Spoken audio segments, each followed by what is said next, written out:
जय जय श्री राधे। श्रीमद् भागवत गीता का 3रा अध्याय। कर्म बिना संसार में रह सकता नहीं कोई। शुद्ध सृष्टि के पक्ष को या आज्ञा दी करता यज्ञ रूप है ब्रह्म का। यह जानत धीमान जिमी कुछ करता कर्म है, ना करता तिमी कर्म।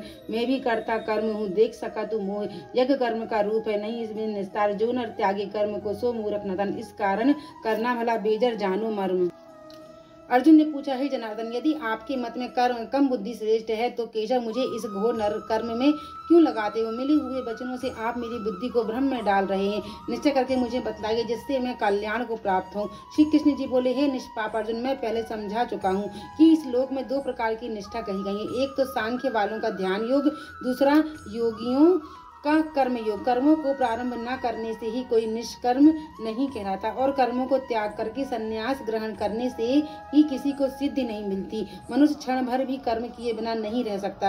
प्रकृति के गुण ही सब मनुष्य को कुछ न कुछ कर्म करने में लगाते रहते हैं। जो अज्ञानी कर्मेंद्रियों को रोककर आत्मचिंतन करने के बहाने विषयों की चिंता करता है, वह पाखंडी मिथ्याचारी कहलाता है। हे अर्जुन, जो इंद्रियों को मन से दमन कर और सब विषयों में प्रवृत्त न होने देकर उससे कार्य लेता है, वह कर्मयोग का अभ्यास करता है और श्रेष्ठ कहलाता है। अपने धर्म के अनुसार नियमित कर्म के न करने से कर्म को करना अच्छा है। बिन कर्म किए तुम्हारे शरीर का निर्वाह नहीं हो सकता। हे कौन्ते, यज्ञ के निर्मित किए जाने वाले कर्मों को छोड़कर जितने कर्म हैं उनके करने से मनुष्य का बंधन होता है। अतः एवं तुम फल की इच्छा त्याग कर यज्ञ के लिए कर्म करो। सृष्टि में के आरंभ काल में ब्रह्मा जी ने यज्ञ सहित प्रजा को उत्पन्न कर प्रजा से कहा था, तुम यज्ञादि कर्म करके बुद्धि को प्राप्त होगे। यही कर्म तुम्हारे निमित्त कामधेनु होवेगा।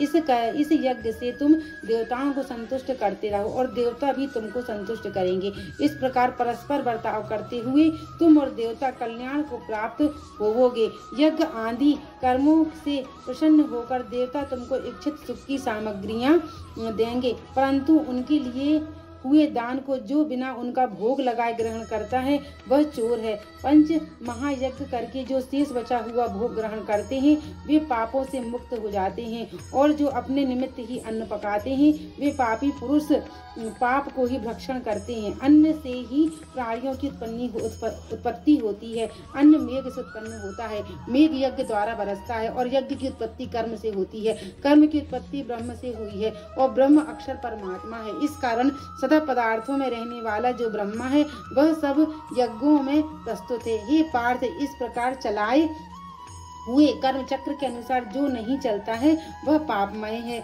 और उसका शरीर व्यर्थ है। जो पुरुष आत्मा में ही रहता है और आत्म आनंद अनुभव से तृप्त रहता है, आत्मा में ही संतुष्ट है, उससे कुछ भी कार्य शेष नहीं है। वह कर्म करे या ना करे उसको कोई प्रयोजन अथवा लाभ नहीं है और किसी प्राणी में अपना लाभ करा लेने की भी उसे कोई आवश्यकता नहीं है। इसीलिए तुम भी फल प्राप्ति की इच्छा त्याग कर्तव्य का पालन करो, क्योंकि फल की इच्छा त्याग कर कर्म करने वाला पुरुष मोक्ष को प्राप्त होता है। हे पार्थ, मुझको तीनों लोकों में भी कर्म शेष नहीं रहा और ना कोई अपर्याप्त वस्तु प्राप्त करनी है, फिर भी मैं कर्म करता हूँ। यदि हम भी आलस्य में आकर कर्मों को नहीं करेंगे तो अन्य मनुष्य भी हमारे ही पथ का अनुकरण करेंगे। इससे मैं कर्म ना करूँ तो सब लोग भी न करने से नष्ट हो जाएंगे। इससे मैं वर्ण संकर के उत्पन्न करने का हेतु बनकर प्रजा को नष्ट करने वाला समझा जाऊंगा। इस प्रकार अज्ञानी फल की इच्छा करके कर्म करता है, वैसे ही धन की इच्छा न करते हुए ज्ञानी को लोक शिक्षा की इच्छा करते हुए कर्म करना उचित है।